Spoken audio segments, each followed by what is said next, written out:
इस कार्यक्रम के प्रायोजक हैं रोजगार डेवलपर्स। नमस्कार, पल्स 24 न्यूज देख रहे हैं आप मेरे यानी अक्षत रावत के साथ और वक्त हो चला है उत्तराखंड उत्तर प्रदेश की खबरों का, लेकिन उससे पहले नजर डालेंगे हेडलाइंस पर। गन्ना किसानों ने खटीमा में किया उन्नत खेती, समृद्ध किसान धन्यवाद कार्यक्रम का आयोजन, मुख्यमंत्री पुष्कर सिंह धामी ने की कार्यक्रम में शिरकत। विश्व दिव्यांग दिवस पर हल्द्वानी में आयोजित हुआ राज्य स्तरीय दक्षता पुरस्कार समारोह, मुख्यमंत्री पुष्कर सिंह धामी ने दिव्यांगजनों को किया सम्मानित। रूस के राष्ट्रपति व्लादिमीर पुतिन का भारत दौरा, वाराणसी में लोगों ने की आरती और निकाला स्वागत मार्च, रूस को बताया भारत का भरोसेमंद दोस्त। सोनभद्र में कफ सिरप तस्करी के बड़े नेटवर्क पर पुलिस का शिकंजा, ड्रग नेटवर्क चलाने वाले आरोपी के पिता को किया गिरफ्तार, थाईलैंड भागने की फिराक में था परिवार। तुम दोनों की मेहनत बहुत रंग लाई है बेटा, घर बहुत सुंदर बना है। ये मेरे पापा का घर। पता है, देख तेरे पापा की नेम प्लेट अपने हाथों से लगाऊंगा। नेम प्लेट तो लग चुकी पापा।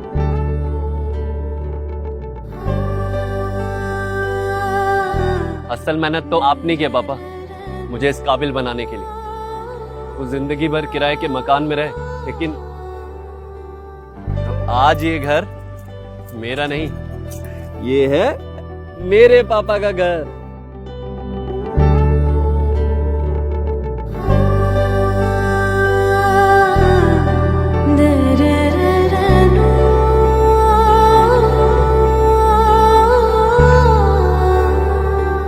उड़ान सपनों की, आंगन खुशियों का और साथ सकर्णी का।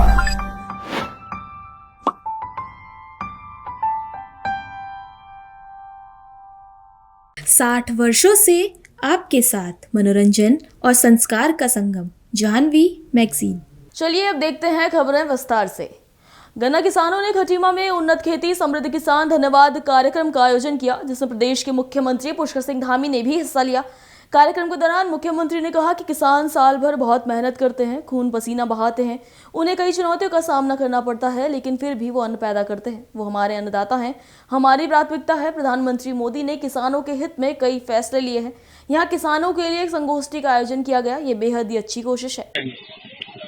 देखिए, किसान अपने साल भर जो है अपना खून पसीना परिश्रम करता है, बहुत मेहनत करता है, कई चुनौतियों का सामना करना पड़ता है उनको। कभी बरसात नहीं होती है, कभी अति वृष्टि हो जाती है, कभी सूखा पड़ जाता है, लेकिन उसके बाद भी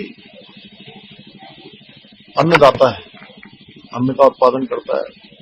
वो हमारे लिए प्राथमिकता है। हमारे प्रधानमंत्री आदरणीय नरेंद्र मोदी जी ने प्रधानमंत्री बनने के बाद हमेशा किसानों के हित में अनेक ऐतिहासिक निर्णय लिए हैं। किसानों की आय दुगना उसके लिए काम कर रहे हैं। किसानों को उन्नत प्रकार की कृषि की अनेक नई नई जो शोध है, अनुसंधान है, उस उपज और उत्पादन में मदद मिले, उसके लिए लगातार काम हो रहा है। यहाँ पर भी आदरणीय प्रधानमंत्री जी की प्रेरणा से पंतनगर कृषि विश्वविद्यालय, कृषि विभाग, डिस्ट्रिक्ट एडमिनिस्ट्रेशन ने यहाँ पर किसानों की संगोष्ठी का आयोजन किया है और एक बहुत अच्छा प्रयास है कि सीमांत क्षेत्र है, क्योंकि भारत नेपाल सीमा के अधिकांश गांव यहाँ पर आते हैं। उन गांवों के किसानों को अच्छी प्रकार की कृषि करने के लिए जो भी यहाँ पर अच्छी तकनीकी हो सकती हैं, अच्छी प्रजातियां हो सकती हैं, जो शोध अनुसंधान के नए तरीके हो सकते हैं, वो सभी यहाँ पर जानकारियां मिली है। अच्छी संगोष्ठी का आयोजन हुआ है। अनेक प्रकार के कृषि उपकरण और कृषि से संबंधित बीज भी यहाँ पर वितरित किए गए हैं। ये प्रयास अब पूरे राज्य के अंदर पंतनगर कृषि विश्वविद्यालय के द्वारा बढ़ाए जाएंगे, उसको आयोजित किया जाएगा, जिससे पूरे प्रदेश के किसान जहाँ पर जिस प्रकार की आवश्यकताएं हैं, जैसी चुनौतियां हैं, उन चुनौतियों पर उनको कैसे अच्छा उत्पादन मिले और कैसे उनकी फसल और अच्छी हो, उत्पादन अच्छा हो, साथ ही उनकी आय दुगना हो, उस पर काम होगा। मैं समझता हूं कि ये बहुत अच्छा प्रयास है और इस प्रयास को हम पूरे राज्य के अंदर बढ़ाएंगे। मैं सभी किसान भाइयों को, क्योंकि गन्ने की कीमत बढ़ी है, 30 रुपए क्विंटल हमने बढ़ाया है उनकी आवश्यकताओं के अनुसार, और इसके पीछे हमारा हेतु है कि किसान हमारे प्रोत्साहित भी हों, उनका उत्साहवर्धन भी हो, और जो गन्ने का उत्पादन पिछले सालों में कुछ घटा है वो उत्पादन बढ़े, लोग गन्ने की खेती और जोर शोर से करें और सभी खेतियां अच्छी हों, उसके लिए हमारा समग्र प्रयास जारी रहेगा।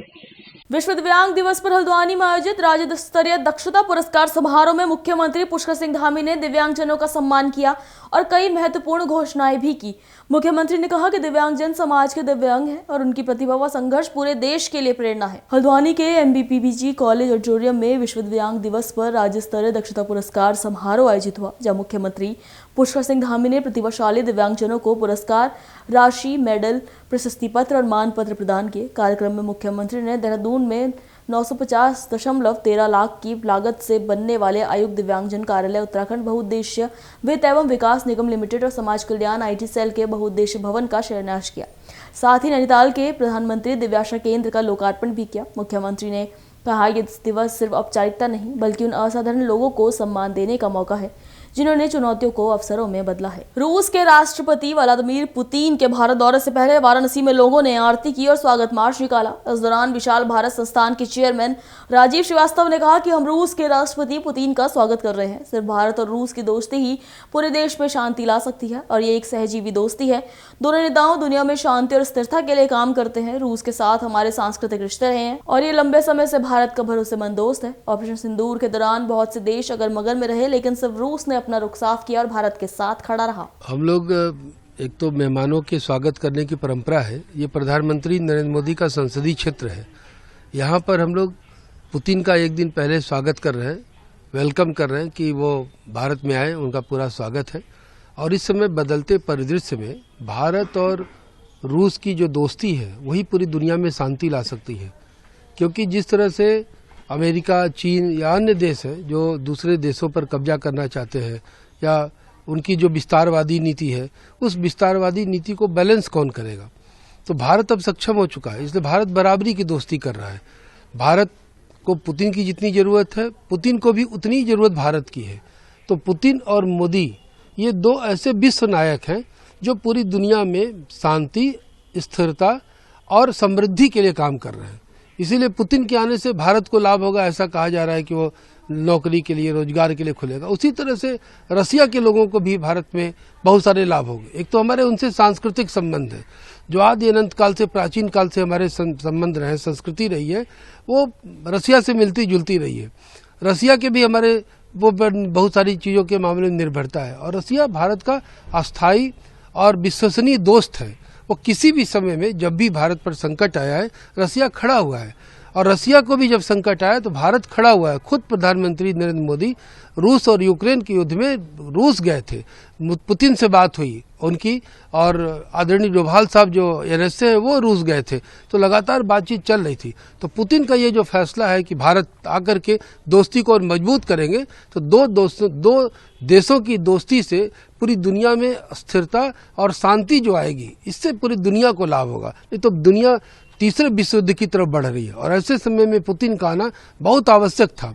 और मोदी कूटनीतिक मसलों पर सबसे ज्यादा सफल है। मोदी की जरूरत 200 देशों को है, मोदी की जरूरत रसिया को भी है, मोदी की जरूरत लोगों को भी है।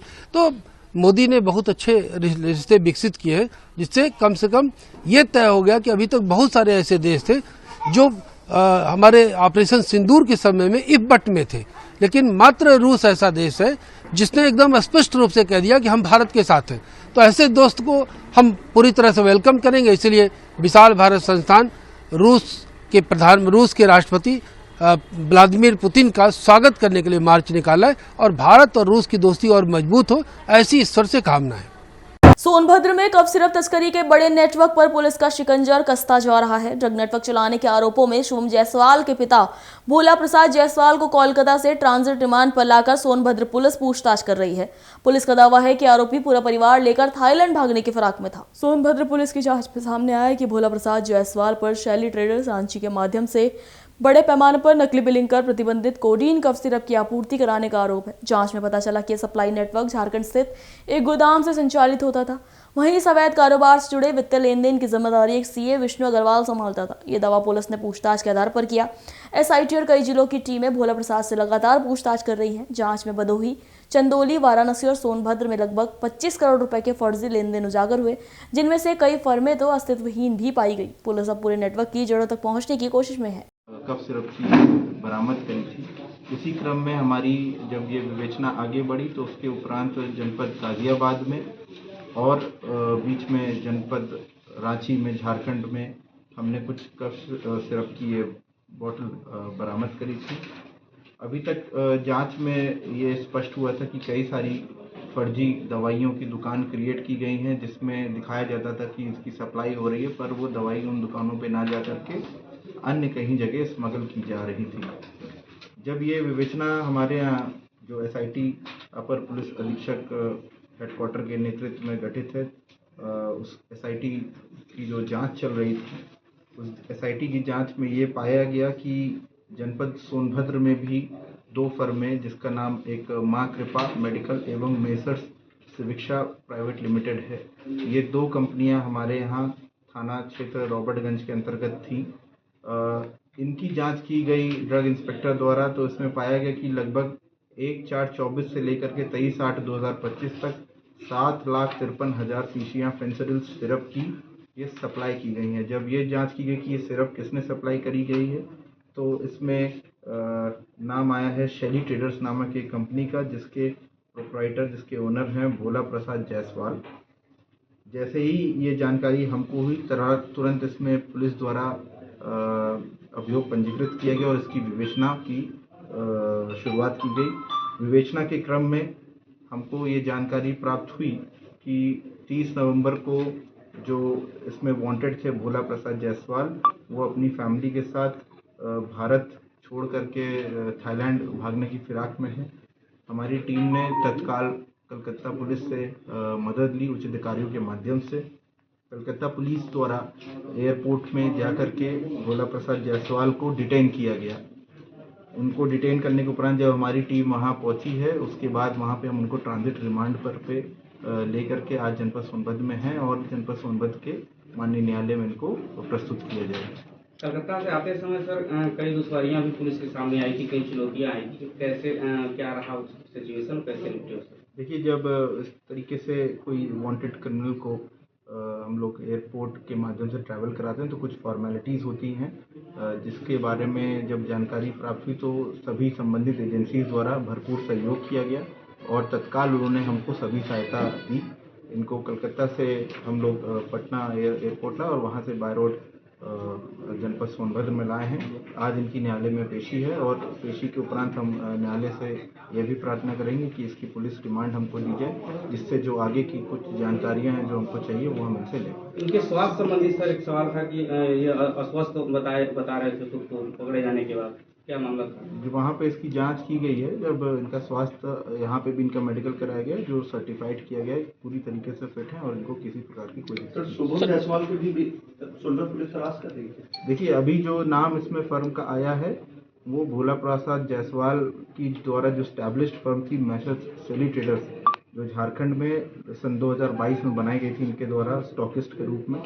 इन्होंने अपनी तक पूछताछ में हमको बताया है कि सारा का सारा काम मेरा बेटा शुभम जायसवाल देखता था और जब मेरे द्वारा मात्र बिल या फिर कुछ चेकबुक साइन किए जाते थे, जिसकी ज़्यादा जानकारी शुभम जायसवाल के पास है, तो उसी क्रम में विवेचना वो आगे बढ़ाएंगे और आगे जो भी विधिक कार्रवाई होगी उसको हम लोग। अग्रवाल का नाम आया है। देखिए, अभी ये सारे विवेचना के पहलू हैं, अभी विवेचना चल रही है। हमारी SIT लगातार बहुत ही सिस्टमैटिक तरीके से विवेचना को आगे बढ़ा रही है और अभी हमें सभी जनपदों से सहयोग भी मिला और जहां सभी जनपदों को हमसे सहयोग चाहिए हमारी SIT द्वारा। कितने रुपए तक का सर ये सामान तक बरामद हुआ? देखिए, इसमें लगभग 7 करोड़ रुपए तक के अगर गाजियाबाद और सोनभद्र और रांची का सामान को मिला लिया जाए और जो ये कफ सिरप की बॉटल्स यहाँ पे जनपद सोनभद्र की 2 दुकानों में सप्लाई किया जाना बताया जा रहा है, वो काफ़ी हैवी है। 7,53,000 बॉटल है। यदि एक सिरप की कीमत 200 रुपये भी आंकी जाए तो उसके हिसाब से बहुत बड़ा अमाउंट है। इसीलिए इसमें इनके जो अकाउंटेंट हैं, इनके जो चार्टर्ड अकाउंटेंट हैं, उनसे भी हम लोग पूछताछ करेंगे। गोंडा जिला कारागार में बंद एक कैदी की तबीयत बिगड़ने के बाद मौत हो गई है। मामला 302 और आर्म्स एक्ट में न्यायिक अभिरक्षा में रह रहे बंदी मनोज कुमार का है, जेल प्रशासन का कहना है कि उसे अचानक हार्ट अटैक आया था। वो पोस्टमार्टम रिपोर्ट से ही मौत का वास्तविक कारण सामने आ पाएगा। गोंडा जिला कारागार में बंद मनोज कुमार की तबीयत देर रात अचानक बिगड़ गई। जिला प्रशासन के अनुसार बंदी को हार्ट अटैक आया, जिसके बाद नियमों के तहत तुरंत जिला प्रशासन और परिजनों को सूचना दी गई। जेल अधीक्षक मृत्युंजय कुमार पांडे के मुताबिक मनोज की स्थिति गंभीर होते ही उसे मेडिकल कॉलेज ले जाने की तैयारी की गई, लेकिन कैदी की मौत हो चुकी थी। जेल प्रशासन ने उसके बाद पंचनामा कर शव को मेडिकल कॉलेज भेजा, जहां पोस्टमार्टम कराया जाएगा। इधर शव मॉर्चुरी हाउस पहुंचने पर परिजन भी वहां पहुंचे, जिसके चलते किसी भी अप्रिय स्थिति से बचने के लिए अतिरिक्त पुलिस बल भी तैनात कर दिया गया है। जेल में किसी बंदी की मौत हुई है, क्या है पूरा मामला, कैसे मौत हुई उसकी? एक बंदी मनोज कुमार कोरी, पिता का नाम धनीराम, ये दिनांक 17/3/2025 से 302 मतलब कि 103(1)(238) 3/5 BNS और 4/25 आर्म्स एक्ट कोतवाली नगर के बाद में यहाँ 17/3/25 से निरुद्ध थे। आज सुबह अपना नेचुरल कॉल करने के बाद, नाश्ता वगैरह करने के बाद वो दाढ़ी बनवाने गए। दाढ़ी बनवा करके और नहाने की तैयारी कर रहे थे। इसी बीच में बैरक में ही नहाने के लिए तैयारी कर रहे थे, बैरक में ही तो बैरक में उनके शरीर में अचानक ऐंठन होने लगी। ऐंठन होने के बाद वहाँ उपस्थित नंबरदार द्वारा देखा गया, सब लोग वहाँ थे, तो तुरंत उनको जेल के अस्पताल में ले जाया गया। और जेल अस्पताल में डॉक्टर साहब द्वारा PCR नहीं क्या बोलते हैं उसे CPR और अन्य औषधियाँ दी गई उनको, और तत्काल जीवन रक्षा जिला अस्पताल रेफर किया गया। जिला अस्पताल में डॉक्टर आकस्मिक चिकित्सा अधिकारी द्वारा 10:50 पर उसको मृत घोषित कर दिया गया। और ऐसा ये लग रहा है कि उसको कुछ साइलेंट हार्ट अटैक आया है, कार्डियक अरेस्ट हुआ है। विस्तृत रिपोर्ट जब पोस्टमार्टम रिपोर्ट आएगी तभी मौत का कारण मालूम हो पाएगा। परिजनों का आरोप है कि हत्या की है, साजिश हत्या है। ऐसा कुछ भी नहीं हो सकता है, जेल में तो असंभव चीज़ें हैं ये। और उसके साथ उसका छोटा भाई था, उसका बहनोई भी यहीं बंद है, सब लोग साथ ही में थे, वही लोग ले गए थे, वही लोग ले आए उसको। जिस दौरान ये हादसा सामने आया है, मौत हुई है, इस दौरान आप कहाँ थे? मैं उस समय गिरदा में उपस्थित होकर के अपने कार्य निपटा रहा था, पूरे सर्किल का चक्कर लगाने के बाद। ये कब से बंद था ये? 17/3/25 से बंद था। इसकी उम्र क्या रही होगी? 24 ईयर्स, 24 साल उम्र थी इनकी। तो क्या कोई परिजनों से आपकी कोई बात हुई है इनसे? परिजनों को बता दिया गया, इनकी मृत्यु पहले बीमारी की सूचना दी गई, उसके बाद से मृत्यु की सूचना दे दी गई है फोन से, और लिखित में सूचना दी गई है। फिलहाल कौन सी कार्रवाई चल रही है? अभी पंचनामा पोस्टमार्टम की कार्रवाई चल रही है।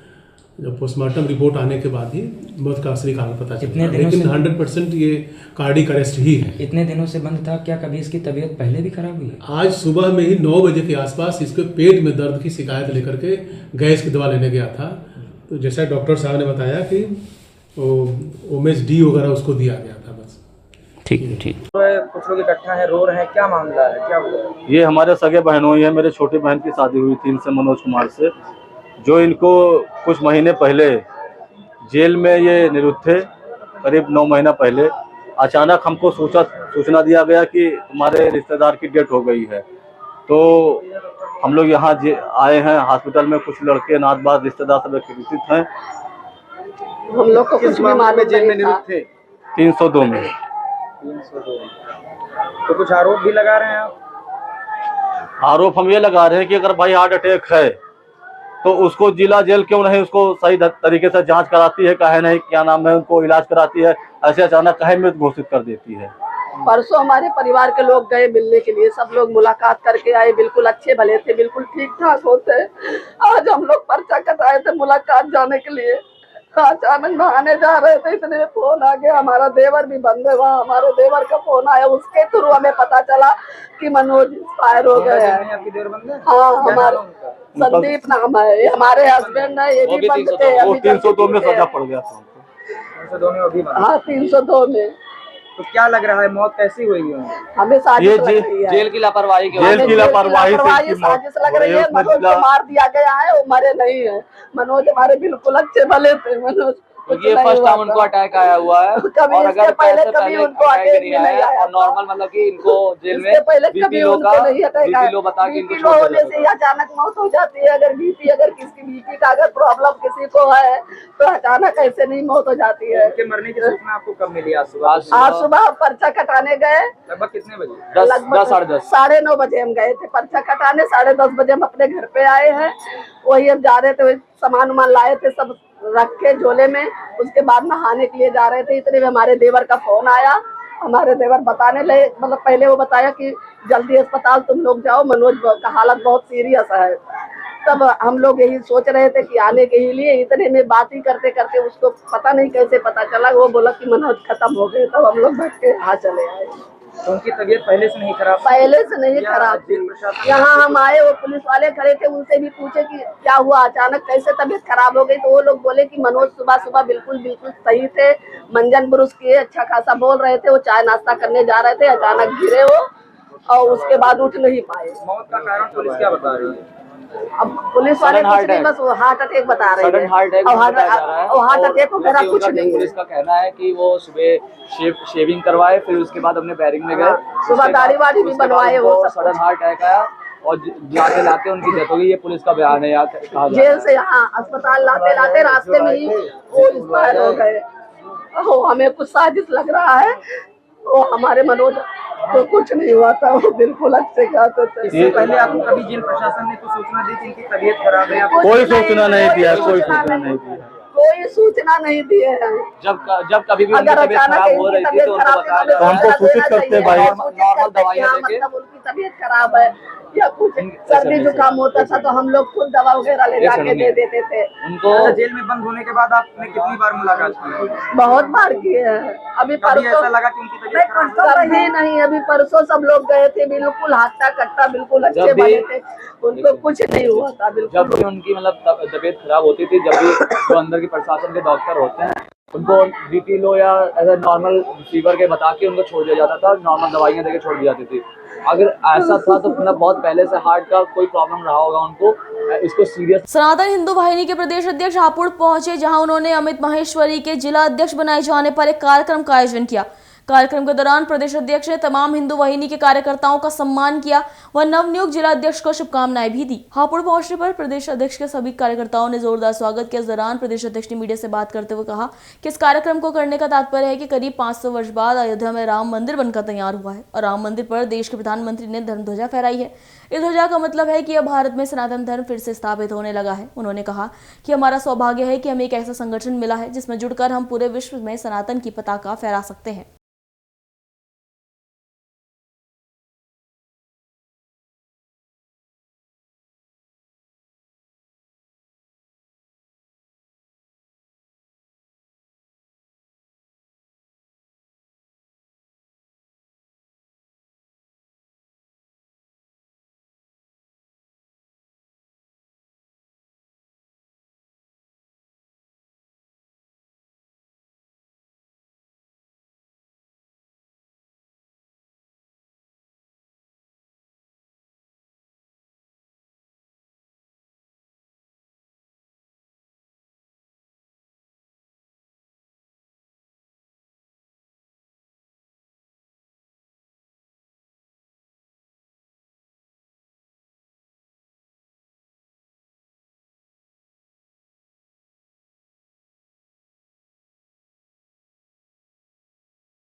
अभी के लिए इतना ही। खबरों के लिए बने रहिए पल्स 24 न्यूज के साथ। अब तक के लिए नमस्कार।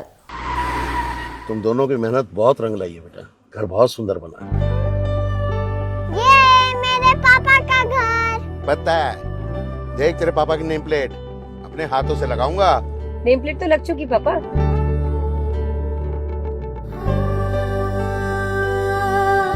असल मेहनत तो आपने किया पापा, मुझे इस काबिल बनाने के लिए। वो जिंदगी भर किराए के मकान में रहे, लेकिन तो आज ये घर मेरा नहीं, ये है मेरे पापा का घर।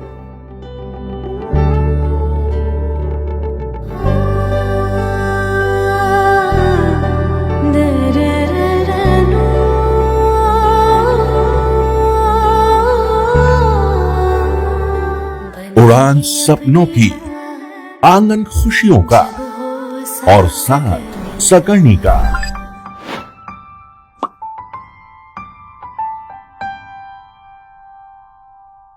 60 वर्षों से आपके साथ मनोरंजन और संस्कार का संगम, जाह्नवी मैगजीन। इस कार्यक्रम के प्रायोजक थे रोजगार डेवलपर्स।